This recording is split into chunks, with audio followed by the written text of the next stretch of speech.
Hey everybody, this is the Sliders Review, and welcome to a special edition of Asian and Pacific Islander Heritage Month.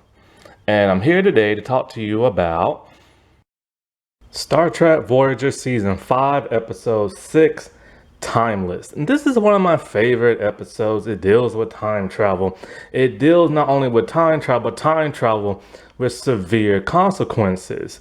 This was an episode, even though it focuses on Harry Kim, Chakotay, and a little bit of the Doctor, but mostly Harry Kim. And it's one of my all-time favorite Harry Kim episodes because Harry Kim was a rather dull and boring character because his character never really did much in the first couple of seasons. Garrett Wang is the second ever Asian person to be one of the main cast of a Star Trek series at that time. George Takei was the very first, already back in the original series. Next Generation and Deep Space Nine had no Asian main cast members. Keiko only was a recurring guest character, and even when she did appear, it was very brief, during both TNG and that of Deep Space Nine. But Garrett was the true second main cast member to ever be cast in a series and stuff. He had the role of ensign, which I always thought was very bizarre that he was an ensign and part of the main senior staff. I hate when they do that. But he remained an ensign throughout the entirety of the series that ran for 7 seasons. And he had a heck of a time on that show. It was a emotional roller coaster. At times, he even said he got so emotional that he had to fight just to be on screen. And then there was some other stuff that involved, the 7 of 9 and Captain character. But that's, but you can just find that out on YouTube. But anyway, so it was a roller coaster for him because he literally had to fight just for screen time and just for his character to actually do something. Because his character was always relegated to that of the background and stuff. And he was an operations officer, but it's he didn't really do too much and stuff. And whenever there was a Harry episode, I remember back in the day when the Doctor was in the holodeck for a Doctor episode, he was trapped in the holodeck and you couldn't even see him and stuff. But then I remember one time he got his very solo episode where he got to have action packed. He was back on Earth. He had a love interest. He was still in Starfleet. Voyager had never went to the Delta Quadrant. But all of that good stuff was crammed into one episode. And he asked for more action, a love interest, and more drama, this and that. But they crammed it all in one episode. And plus, his actual alternate future was a heck of a lot better than that on Voyager. So why didn't he stay in that alternate reality? But hey, whatever, And so he was always the one getting left behind. But thank God for this episode in season 5. In season 5, we see 2 versions of Harry, the one in the present day and one 15 years in the future who has become grumpy and everything. But there's a reason for his grumpiness. See, in the 4th season finale, they introduced something called slipstream technology. And it was from an alien technology. He tried to get revenge on Voyager because of what they did with the Borg and species. Is it 8472? Is that it? I can't remember. It's been a while. And so he was bent on getting his revenge on Voyager. They escaped, but they modified their ship to have quantum slipstream. The problem is, since it's not their technology and it's alien technology, it didn't last that long. And they really don't understand the mechanics of it all. But, they desperately want to get back home to the Alpha Quadrant because they're stuck in the Delta Quadrant. And so it makes sense for them to try to attempt to do it themselves. But the problem with that is they're mixing alien technology, too much of it. They've mixed in Starfleet technology and whatever that alien race technology is, and probably a little Borg technology here and there. Or I'm probably thinking of that other episode when we thought it was Voyager, but it was really the Silver Blood type clone people and stuff. There's one of those two. I'm getting confused. Anyway, and so The engineering team has been working really hard around the clock, along with Harry and along with Tom Paris, to try to, utilize this technology that can get them literally back to the Alpha Quadrant in a few minutes and stuff. And so Harry's one of the main people working on it. He desperately wants to go home. And this is understandable. He's one of the youngest there, and he's one of the officers and stuff. And he desperately wants to get home. We already knew how badly he always wanted to get home and how he didn't want to get stranded there in the Delta Quadrant along with B'Elanna. So they made sure they did their extreme best to make sure, everything, all the calculations were correct. However, Tom Paris, a person who's not really eager to get home because, once he does, he's headed back to prison and stuff, and he has to face his father, who's an admiral and stuff. He starts running some tests, and these tests reveal that there's a slight chance that Voyager might be destroyed during the slipstream travel and stuff. Harry and B'Elanna and all of them don't want to listen to him. They run a bunch of tests in the holodeck, but it is true. Harry made a mistake. And the story of this episode is that, your wants and your desires aren't worth the lives of many. Harry desperately wants to get home. He's, rushing calculations. Even if he doesn't rush them and he takes his time, no matter what, you never know the possibility of what something could happen that could end in disaster. And that is exactly what happens. We see a future events of 15 years ago with the older Harry Kim and an older Chakotay. And we see Voyager frozen in ice. This was one of the most shocking things we ever seen. And, and the question is, how exactly did they get there? Well, the two men are in their survival uniforms, which I really like those uniforms, you know what I'm saying? And they're desperate looking for something. What are they looking for? They're looking for the doctor's EMH, and they're looking for 7 of 9's corpse. It's weird. Borg can survive through anything, and they can be reactivated very easily. And I'm surprised she didn't reactivate. But since she's getting more her humanity, I guess her humanity took over and less of her Borg stuff. So she's not going to be a zombified, Borg drone like we've seen before, a Borg being frozen in ice and stuff like that.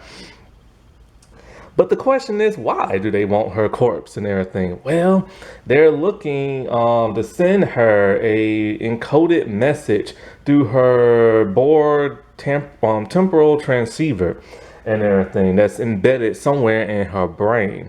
And so when they reactivate the doctor, they let him know what's up. Harry made a huge mistake with the slipstream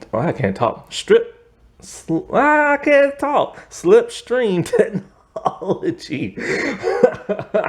The only reason why him and Chakotay are the only ones alive because back in the past, they decided if they take a shuttlecraft and ride the bumpy ramparts of the slipstream, that they'll probably have a better chance. And then they can contact Voyager so they can make altercations in their trajectory and everything. Well, the shuttlecraft, the Delta Flyer, made it, but Voyager did not. And so, he tells them he's going to correct the mistake that he made 15 years ago. He has spent 15 years of living in agony. 15 years of him doing calculation after calculation after calculation to save his crew. It is to the point where he has distanced himself from people. He quit Starfleet. Him and Chakotay are fugitives, and they went all the way to the Beta Quadrant. I can't talk. Why can't I talk today? Beta Quadrant to find this Borg temporal transceiver in the wreckage of a Borg cube. Most likely, this is the same Borg cube that appeared in Star Trek Picard Season 2, known as the Artifact. And I'm very surprised that the New Trek creators remember that and incorporated it in their show. And so, and it's cool how the Doctor survived. His technology from the 29th century, that mobile emitter and stuff, and they were just able to, jack him into the mobile emitter and just, have him there and everything, and it's so cool and stuff. And so like we meet a woman named Tessa who's aboard the Delta Flyer. What's wrong with me? Delta Flyer, and that is Chakotay's woman, his younger woman. Boy, he gets around for an old man. And so like she's helping these fugitives and everything, and it's weird to see Chakotay, well, not Chakotay being the fugitive, he was already one before he joined Voyager, but it's weird to see Harry Kim be this way.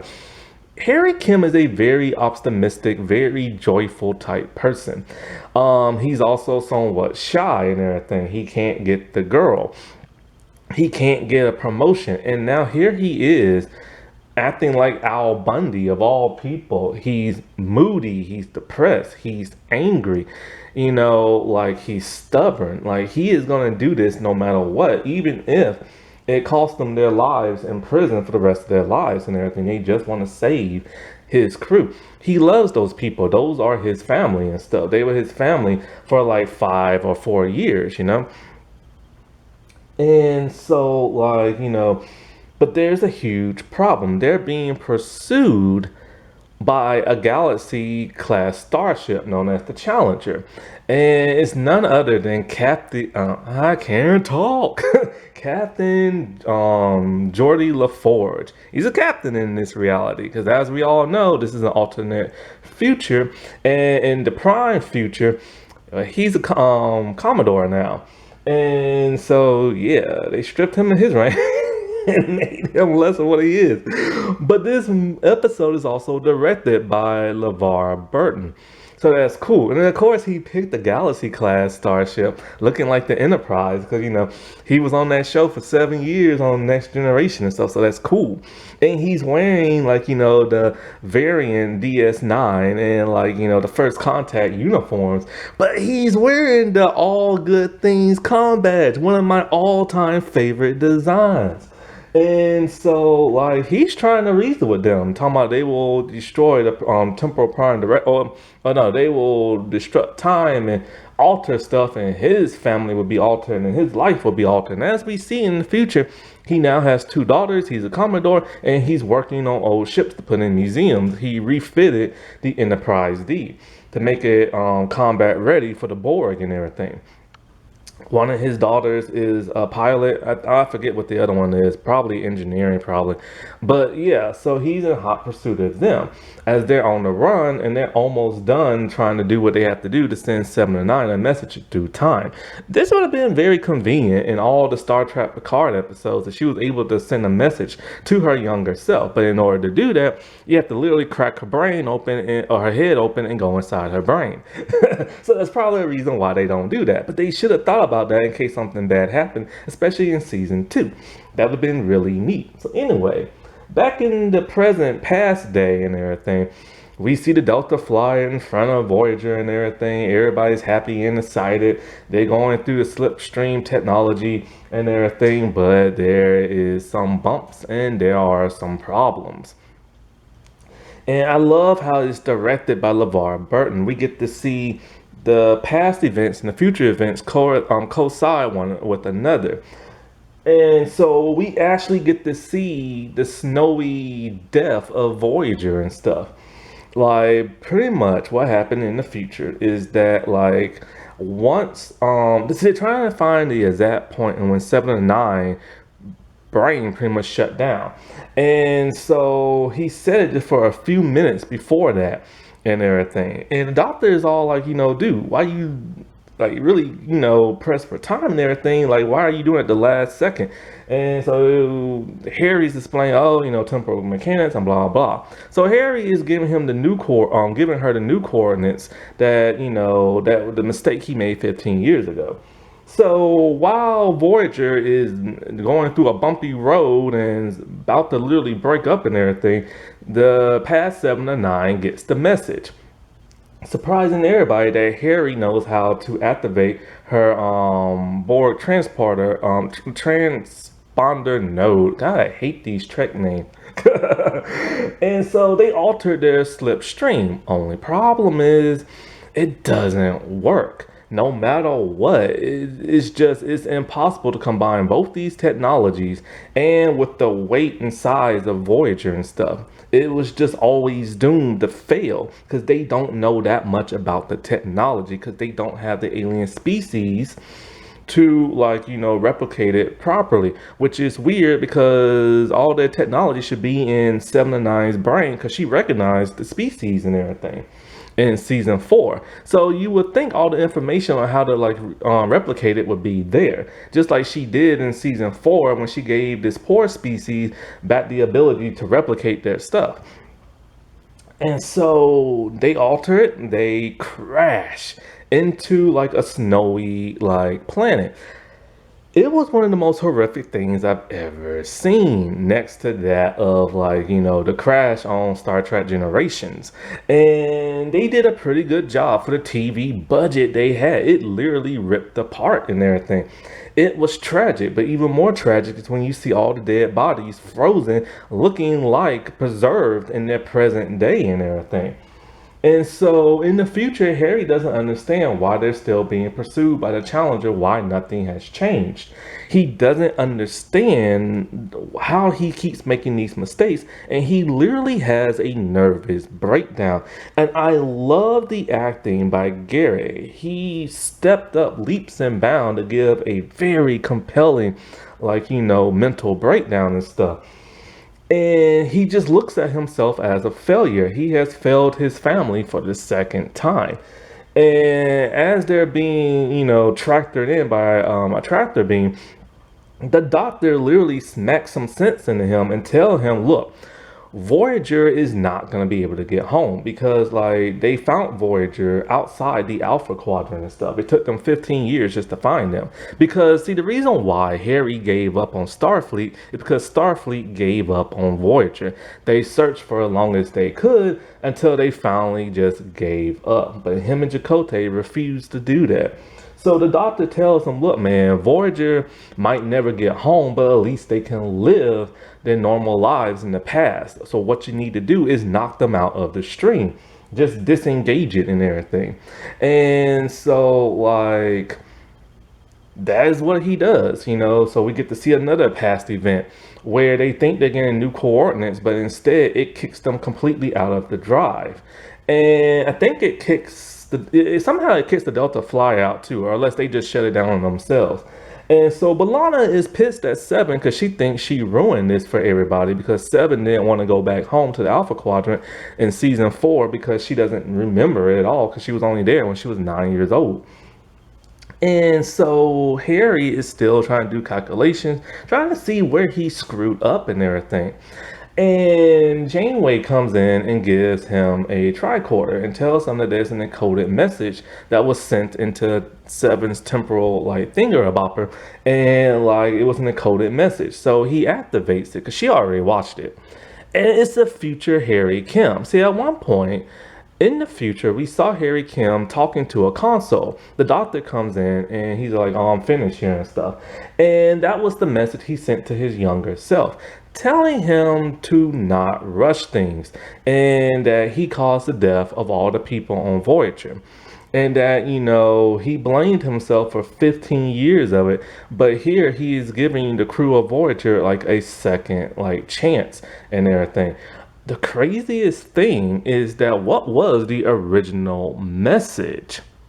Because, oh, no, wait, he never told them he kicked them out of Slipstream. But he did give a message to his former self, talking about how he caused the events of all their deaths and how it's been agonizing him for 15 years. And so, like, this makes Harry realize this is just something that's beyond his ability to understand. And it's one of those things, you try and you try and you try, and they tell you never give up. But sometimes in life, you have to give up on some things. Things you clearly can't comprehend, that's beyond your, like, comprehension. You need to wait until you can either master it or technology is available to help you out. And that's exactly what happened in the 29th century, because we see slipstream technology in Book Ship, even though Book Ship is not a Federation ship, and it would be nicer if it was a Federation ship that had that technology. Seriously, all the technology Voyager brought from the Delta Quadrant you don't see on none of the new Trek shows and stuff. And that's really weird and really bizarre. All that tech would have helped them to fight the Borg in Star Trek Picard season 3, but none of it's available. Where the heck is it and stuff? But yeah, like I said before, I really like this. Harry grew up for the first time, but sadly he grew up only because he caused the deaths of so many people in the past. But it was great seeing this older, meaner version of Harry because it doubted spectates like myself who thought maybe he shouldn't be on the show because his character isn't all that interesting. This was only the start and a long line of development for Harry after, like, you know, this episode and a little bit of that one Demon Class Planet episode. We see Harry start to take the initiative a lot more. He takes command of the ship, you know, he makes his mistakes along the way, but he's learning, he's being human and stuff, you know. And it's sad that the actor had to fight just for stuff like this because it was just handed to like other cast members and stuff. Happy Asian and Pacific Islander month, everybody. Alrighty, well, I'll talk to y'all later. Bye.